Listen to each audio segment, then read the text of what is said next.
Hey guys, Adam here with another dispatch from the paddock. Look, I was talking to a couple of the guys this morning in our sort of monthly catch-ups, and one in particular, Dave, who's the guy who's just sold up his practices in Sydney and gone and bought himself a beautiful farm in Bellingen in northern New South Wales, and just sort of reinventing himself now. And we're chatting, and he's talking about what he's going to do with himself, and the obvious thing to a lot of people would be, well, you can say there's no actual, he's a chiropractor, there's no chiropractor in his new town where he is. So the option was just go and reset himself up as a practitioner again and do that.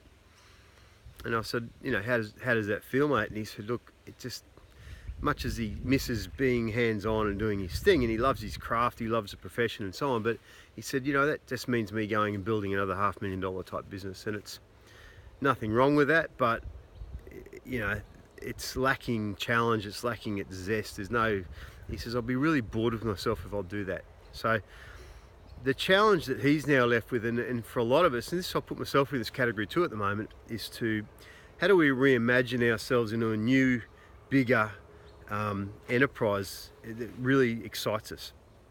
There's a bunch of, a theme I'm finding at the moment with a lot of the guys, and again me too, is we're getting a bunch of problems turn up that we've solved a million times before, and they're irritating problems, not real problems, and they're kind of, the problem is our problems aren't big enough, if you like. So we've got these little things which we know how to solve, and we can get over them, we can build a business to exercise over and over and again.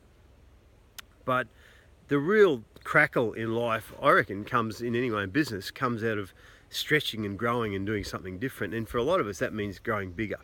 And it might be growing bigger so that it removes you from the equation, so that you're not hands-on. It might be growing bigger so you have bigger impact in the world. It might be growing bigger because you want to make more money. But here's the catch in that too. And by the way, I think, you know, having a combination of all those things, or a lifestyle focus, for me is the most important thing. And growing bigger for its own sake isn't necessarily the answer. But here's the thing, if I said to you, go and grow your business 2 times bigger, you probably know how to do it. You know, you could do more of what you're doing, and you'd probably do okay. You'd be busier, but you'd go okay. And you've probably done some version of that already.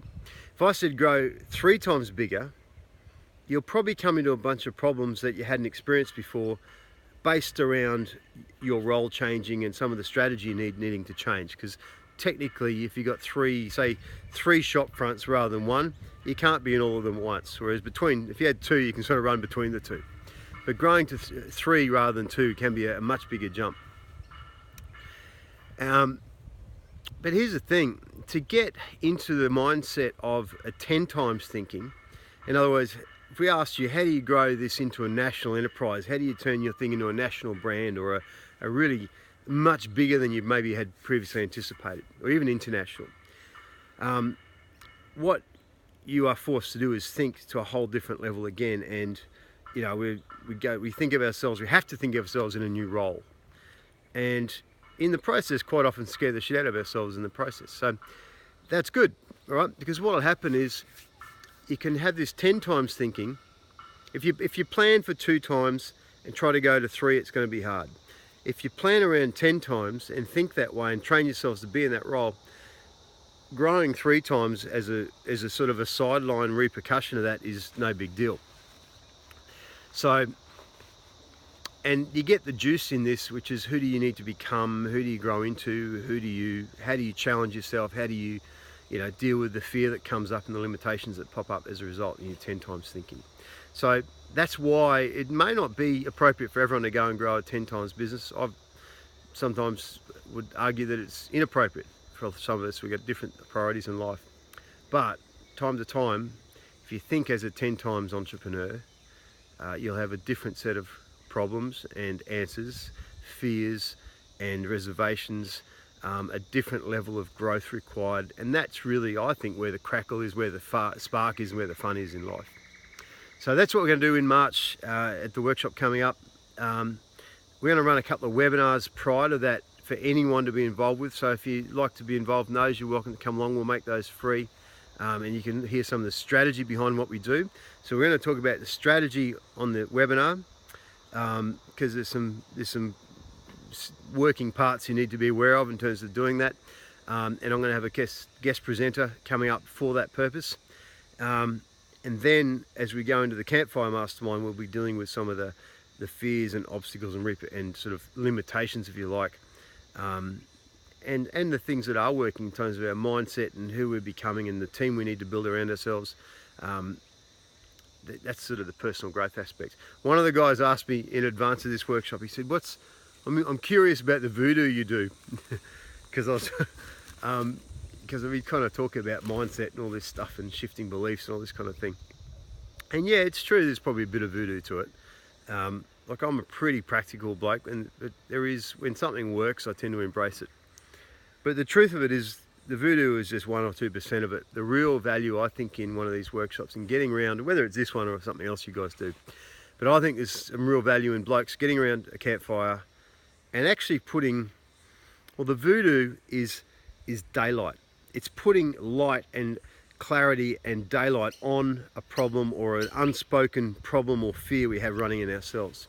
And by actually expressing it and sharing it and examining it, if you like, in the light of day, or by the light of a campfire, it's therefore lessened, and it's therefore has less hold over us at least.